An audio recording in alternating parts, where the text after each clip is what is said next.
다음은 오늘 현안 질의 마지막 순서로 양문석 의원님 질의해 주시기 바랍니다. 장관께 질문 한번 해보겠습니다. 네. 국민저항권이 법적 개념입니까? 국민 뭐요? 국민저항권. 글쎄 저는 잘 모르겠습니다. 예. 스카이 데일리라는 인터넷 신문이 있습니다. 1월 6일 반대한민국 세력의 비밀, 헌법 위의 권력, 국민저항권을 발동하자 이러면서 내란을 또 선동을 합니다. 그리고 1월 7일 이 기사가 이 스카이 데일리 사설이 뜬 직후에 국힘당 조배숙 의원이 헌법을 위반하면 국민이 저항권을 발동할 수밖에 없다라고 정치인이, 여당 정치인이 이런 사설을 받아서 이야기를 합니다. 그리고 나서 목사 정강훈 등이 국민 저항권을 계속 선동을 합니다. 그리고 법원 폭동 당시에 국민 저항권이라고 이야기하면서 그 명분으로 사법부를 침공, 침탈합니다. 이게 스카이데일리라는 신문의 선전이었습니다. 또 다른 하나 내용을 보도록 하겠습니다. 부정선거 가짜뉴스 확대 재생산 과정에 있어서 12월 24일 시사인이 이런 보도를 올립니다. 12.3 선관위 연수원에서 실무자 민간인 90여 명 감금 정황이라고 하는 보도를 올려요. 그런데요, 이거를 그 다음날 유튜브에서 중국인을 최초로 언급하면서 의혹을 제기를 해요.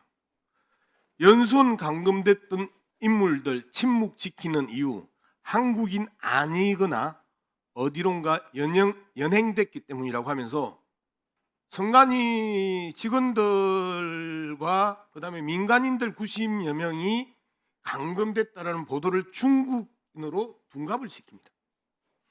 그리고 그 예에 스카이데일리가 갑자기 중국인에서 중국인 해커 부대 90명은 누구인가 이렇게 하면서 민간인 실무자, 한국인 민간인과 실무자를 중국인으로 둔갑시켰다가 그 다음에 중국인 해커로 왜곡을 합니다. 그랬더니 한교안 정보부 장관이 김태현 칼럼 사실이라면 하늘이 놀라고 땅이 흔들릴 일. 김태현 칼럼이 앞서 말씀드렸던 선관위 연수원 중국인 해커 부대 90명이 누구인가를 라고 하면서 중국인의 해커로 이제 변질을 시켜 놓으니까 대통령 권한 대행 출신 한교안이 하늘이 놀라고 땅이 흔들릴 일이라고 또 선전선동을 키워나갑니다. 그랬더니 유튜브가 또 어떻게 받아주느냐면 체포된 중국 전산 조작은 현행범으로 체포됐다고 또 가짜뉴스를 살포를 합니다. 28일에는 아예 체포된 중국 전산은 조작은 미국 정보당국에 이송됐다고 이야기를 하고요. 그리고 실체를 알 수 없는 대한민국 국가 원로에는 어떤 성명을 때리느냐면 중국 요원 90명, 미국 정보 요원에게 수사받고 있다고 이야기를 하고요. 그리고 스카이데일리가 국가 원로의 성명서를 인용 보도해서 또 확산을 합니다. 여기에 강신업 TV가 이걸 또 봤습니다. 16일 스카이데일리가 단독으로 선거연수원 체포 중국인 99명 주일 미군 기지에 압송됐다고 이야기를 합니다. 18일 폭동 전날입니다. 스카이데일리가 단독으로 선거연수원 중간첩단 국내 여론조작 관여라고 이야기합니다. 선관위 실무자와 민간인 90여 명 강금 정황이 중국인에서 해커로, 그리고 그 해커가 간첩단으로 해서 부정선거를 획책했다라고 하는 일련의 보도 내용들이 계속 터집니다. 장관님, 제가 지난번에 광고 이야기를 하면서 마약을 즐기시라, 살인을 하시라 라고 광고하면 문화부가 가만 안 있어야 된다고 이야기를 했었죠. 네, 네, 그리고 장관께서도 동의하셨죠. 네. 헌법재판관을 토벌하라 가 광고를 즐기시라, 살인을 하시라고, 그 재중이 어느 게 더 클까요? 내란 선동과 북한을 파괴하려고 하는 헌법재판관을 토벌하라가 훨씬 더 재중이 큰일이죠. 크죠. 큰일이죠. 예. 그리고 국내 선관위 실무자와 민간인 90여 명 감금 정황이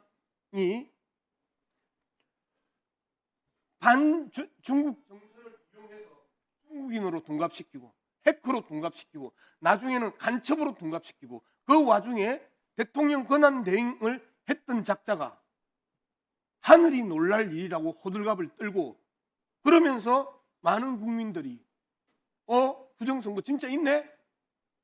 라고 이야기하는, 이거 기사를 냅니다. 그러면 문재인은 뭐를 해야 됩니까? 이거 계속 구경해야 됩니까? 장관께서 말씀하셨잖아요. 마약 광고 안 돼.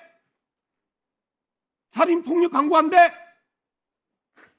헌법재판관 도발 광고 안 돼. 라고 이야기를 분명히 하셔야 되고, 이런 폭력 행위에 대해서 명확하게 경고 메시지가 나와야 되고, 어떻게 규제할 것인지, 제재할 것인지, 처벌할 것인지 입장이 나와야 되는 거거든요. 그러니까 제 입장에선 뭐 얼마든지 경고할 수도 있고 안 된다고 얘기할 수 있지만, 실제로 그거 광고 자체를 못하게 막을 수 있는 방법이 없다는 거죠. 지금 장관께서 그 방법도 제가 가르쳐 드렸습니다. 그런 광고를 낸 조선일보나 이런 기사를, 거짓 기사를 퍼뜨리고 있는 스카이데일리나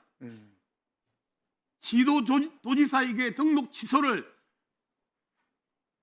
단장하고 네. 있는 문화부가 요구를 해야지요. 다시 역지사지 해봅시다.